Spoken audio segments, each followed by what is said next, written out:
Sierra Nevada. Another one. I like, especially being brought up to it with an intro that's a lie. Because I gotta tell you guys, this is my very first New York City stand-up comedy show. I've been doing comedy for a long time, but I'm from Vancouver, Canada. I've been in town for about 2 weeks. Thank you very much. Very exciting. Are you guys aware that you live in the greatest city in the world?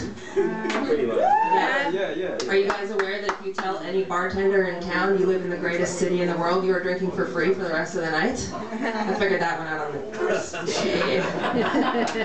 Awesome. Thank you very much for being here. This is a really big deal for me to break my New York cherry or whatever. So it's exciting. And you guys are being really good sports. I like it. I understand about being quiet because I'm Canadian. We're very polite peoples. I'm learning about the situation in New York City. Every day I learn a little New York lesson. My big first New York lesson, because I take the subway a lot. I'm seeing everything. I'm going to museums and everything. You guys should. I don't know if you have learned this lesson yet, so I would like to impart this to you, this little pearl of wisdom. If it's a very busy time on the subway, and there's a car that is empty, don't get on that car. Somebody on that car smells very, very bad. I learned that the hard way. And because I'm Canadian, and I read signs, and I obey signs, and there's signs in the subway cars that say, don't go through these doors across to the next car while the train is moving. I didn't. I just sat there and took it till the next stop. And it was, like, I don't know if you've ever smelled somebody who has been living in their own filth for years on that subway car. Like, they have occupied that subway car but that's what it was like. And what was really killing me is there were two ladies. I went and sat down next to them, and they were all the way at the end of the car, just reading. No problem. They've been on that car all day. I was like, I don't know how they can take it. I was crying and trying not to barf up my papaya dog. Anyway, and so I got off at the next stop and went into the next car to ride the rest of the trip in that car. And then I learned my second New York lesson. Signs don't mean anything. No, because then at the next stop, 30 people got on that car and immediately all just came through the door one at a time. I didn't understand those two ladies who were just sitting there. They were, okay. To explain what they were like, I'm going to go back to the very beginning of my trip when I was invited to a party in New Jersey. I said yes, because I'm from Canada. I was like, yeah, New Jersey. And everybody was like, you said you go to a party in New Jersey? You're an idiot. It did take me like 6 hours to get home. The path? What's that thing? So I'm at this party in New Jersey. And okay, I don't know how much you guys know about Vancouver, but people here have told me that they refer to it as Vansterdam. And we smoke a lot of pot in Vancouver. Yeah, and we walk around, smoking it on the streets, whatever. It's a very free situation. It's not really legal, but it is really legal. Yeah, and we care about it, like it's organic, it's grown outdoors, we've tended to it very lovingly. It comes in different flavors and colors. The guy comes to your house, he unrolls a big thing, he's like, this one tastes like grapefruit. This one's a little bit fishy, but it's nice. It's like a sashimi roll. And then, then we really carefully grind it up. There's no fucking tobacco in it. I don't know what is wrong with you guys, but it makes me sick. And anyway, I'm going to lovingly discuss pot for like a half an hour because it's, oh my God, it is my mistress. It is very difficult in this town for me. Wow, $100 for a quarter? What is wrong with you people? What did you pay? $50 for a quarter. Wow, I'm going to Yeah, this is what I'm saying. I know, I've had many offers of marriage since I got here 2 weeks ago. I'd like to marry you, move to Vancouver, smoke pot for the rest of my life. I'm considering one of those offers. It's not a bad life, actually. But I love it here. I do think it's the greatest city in the world. I think it's amazing. And so I went to this party in New Jersey. It totally freaked me out that it was a party full of artists. Filmmakers, storytellers, writers. When 5 of us got together to smoke pot, we had to lock ourselves in the bathroom for an hour. So I sure smoking pot. Open the window. Put a towel under the door. I don't, shh, those guys out there, they don't know how to. What? This is fucked up. I was pretty sure if you were out in the living room, you could just do cocaine on the mantelpiece and it wouldn't be an issue. But pot has to stay in the bathroom.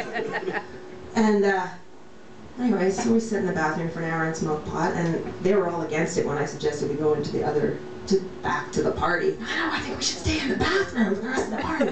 But I made them, and so we went to the upstairs room. There was nobody else in the upstairs room. It was just the 5 of us. I'm like, this is perfect. It was like a day bed and some chairs and a piano.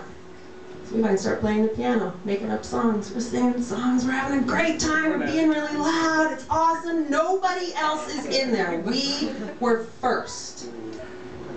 People start coming in, and they start coming in like this. Well, anyway, we're having a.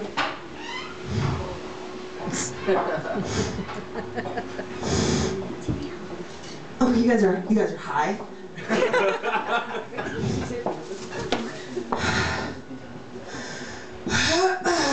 And they do that, and one guy actually gets so mad that he just sits down in the chair with his arms crossed.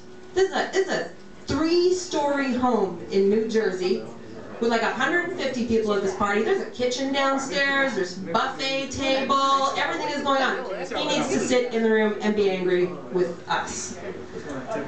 To me, the ladies on the train who are sitting in the car with stink face are those kind of people. Just proving a point. Here, I will choke back my own bile for 1 hour, but you are not getting me off this subway car. I got on this car, this is my car. I don't understand those kind of people. 2 weeks I've been here. I didn't know what neighborhood I was living in, but I do now. Bed-Stuy.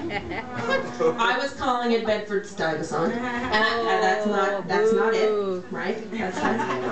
Before the show, I discovered these lovely people over here from Bed-Stuy. The way I found out what neighborhood I was living in, because my friends in Manhattan were like, I don't know, it could be like Green Pine, maybe it's blah blah blah. And they were making up all these names. I was like, I don't know. So I was walking home really late at night down Bedford, and there's a little deli down by my house that's open late, and there's a beat cop in there. So I go in, and I'm like, yeah, I got a question for you.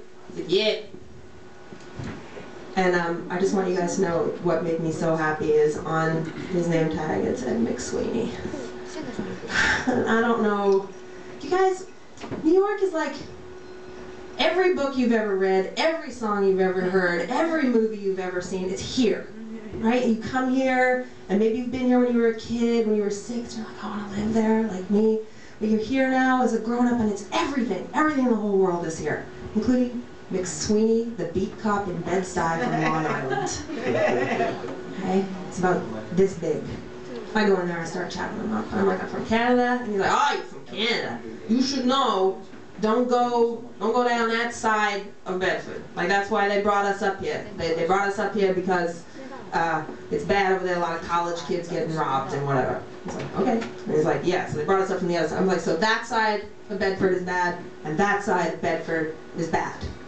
Okay, so just stay on Bedford. Yeah, stay on Bedford. You could go on Myrtle. They got nice restaurants, whatever. You know, it's okay. But, like, just, yeah. And I'm leaving. He's like, all right, Canada, don't get robbed.